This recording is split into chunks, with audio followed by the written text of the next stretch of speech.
Assalamualaikum warahmatullahi wabarakatuh.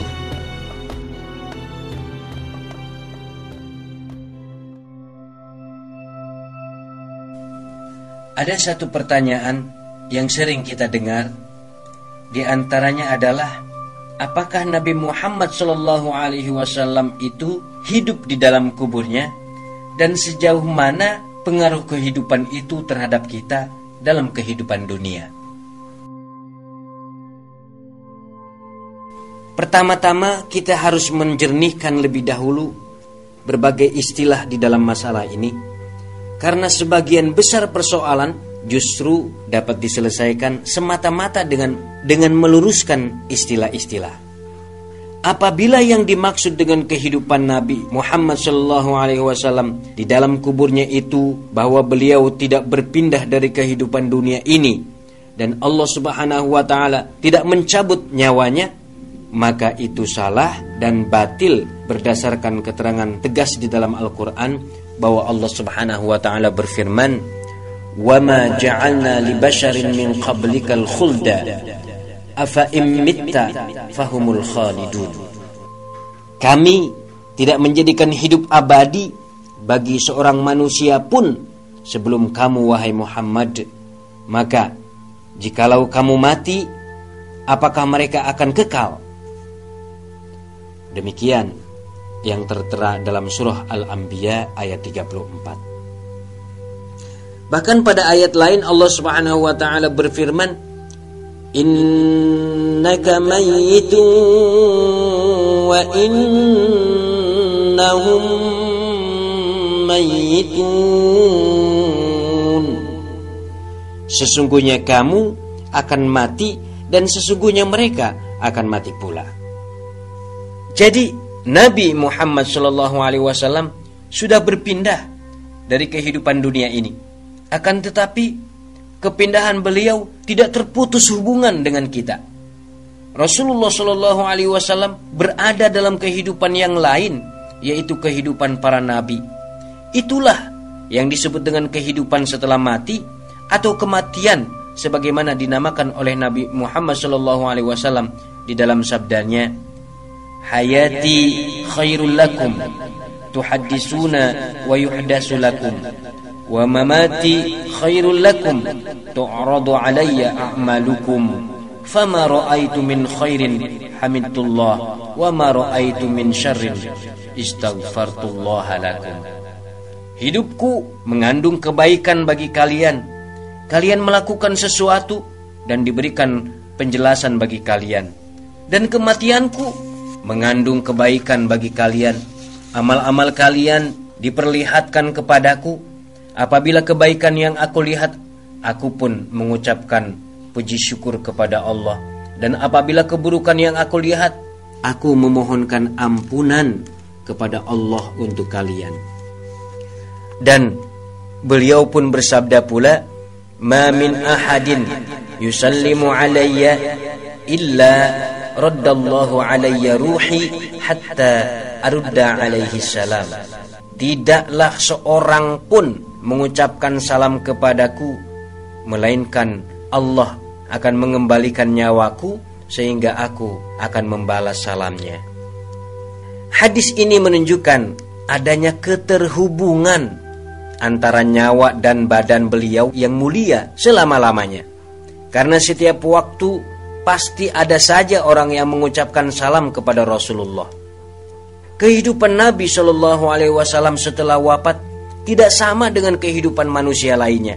Karena pada kehidupan setelah wafat pada manusia selain para nabi, nyawa-nyawa tidak kembali. Ruh itu tidak kembali kepada jasad mereka lagi. Kehidupan mereka adalah kehidupan yang tidak sempurna dengan nyawa saja tanpa jasad. Meskipun kehidupan itu masih mempunyai hubungan dengan kehidupan dunia, seperti menjawab salam dan perkara lainnya, sedangkan para nabi berada dalam kehidupan yang lebih sempurna daripada kehidupan mereka sebelum wafat dan lebih sempurna daripada kehidupan makhluk yang lain setelah wafat. Telah sahih bahwa para nabi alaihimussalam beribadah kepada Allah di alam kubur. Diriwayatkan dari Anas radhiyallahu anhu bahwa Rasulullah sallallahu alaihi wasallam bersabda, "Marartu ala Musa lailatan usriya bi 'inda al-ka'ibil ahmari wa huwa qa'imun yusalli fi qabrihi." Aku melalui Musa pada malam Isra di sebuah tempat pasir merah bertumpuk. Dia sedang berdiri melaksanakan sholat di dalam kuburnya. Di dalam hadis lain Rasulullah bersabda, "Al-anbiya'u ahya'un fi quburihim yusallun." Para nabi itu hidup di dalam kubur. Mereka melaksanakan sholat, yaitu beribadah kepada Allah Subhanahu wa taala. Hadis-hadis ini diriwayatkan oleh Ahmad dalam Musnad Ahmad, kemudian oleh Muslim dalam Sahih Muslim, kemudian oleh Nasa'i dalam As-Sunanul Kubra, oleh Ibnu Hibban dalam Sahih Ibnu Hibban, dan At-Tabrani dalam Al-Mu'jam Al-Awsat. Hadis lainnya ada di dalam hadis riwayat Dailami dalam Musnad Al-Firdaus halaman 119. Kemudian ada dalam Al-Kamil, dan Syekh Al-Haisami menyebutkannya dalam Majma' Az-Zawaid. Hadis ini menunjukkan bahwa para nabi hidup dengan jasad dan roh mereka karena adanya penyebutan tempat bahwa Nabi Muhammad sallallahu alaihi wasallam mengatakan di dalam kubur mereka. Hadis ini menunjukkan bahwa para nabi hidup dengan jasad dan roh mereka karena adanya penyebutan tempat bahwa Nabi Muhammad sallallahu alaihi wasallam bersabda fi quburihim. Seandainya kehidupan itu hanya dengan ruh saja, tentu beliau tidak menyebutkan tempat hidup mereka. Dengan demikian, mereka hidup di dalam kubur mereka dengan kehidupan yang hakiki, seperti hidup mereka sebelum wafat, dan bukan kehidupan roh saja. Sebagaimana juga jasad-jasad mereka yang mulia itu terpelihara, diharamkan bagi bumi untuk memakannya. Sahih hadis yang menyatakan bahwa Rasulullah sallallahu alaihi wasallam bersabda, "Innallaha harrama 'alal ardi an takula ajsadal anbiya." Sesungguhnya Allah haramkan atas bumi untuk memakan atau menghancurkan jasad-jasad para nabi. Dengan demikian, Rasulullah sallallahu alaihi wasallam itu hidup di dalam kuburnya dengan ruh dan jasadnya yang mulia terpelihara seperti saudara-saudaranya para nabi yang lain. Beliau, yaitu Rasulullah sallallahu alaihi wasallam, sangat dekat dengan Tuhannya, beribadah di dalam kuburnya dan berhubungan dengan umatnya, memohonkan ampun untuk mereka, memberikan syafaat kepada mereka di sisi Allah, menjawab salam, dan masih banyak lagi hal yang lainnya.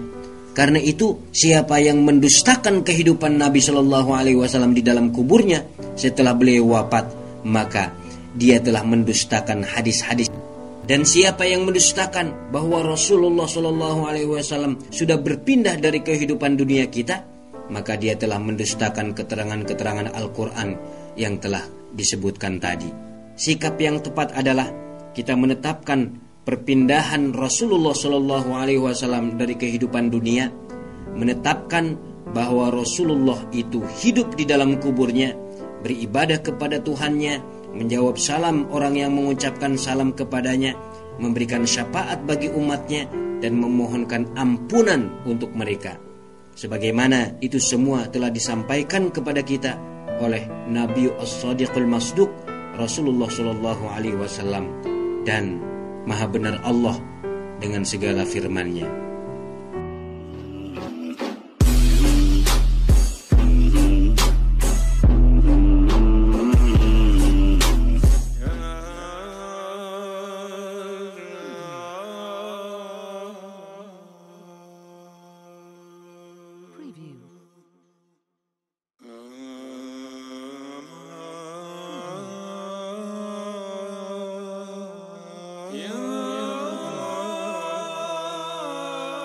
Mohon maaf atas segala kekurangan dan kehilapan.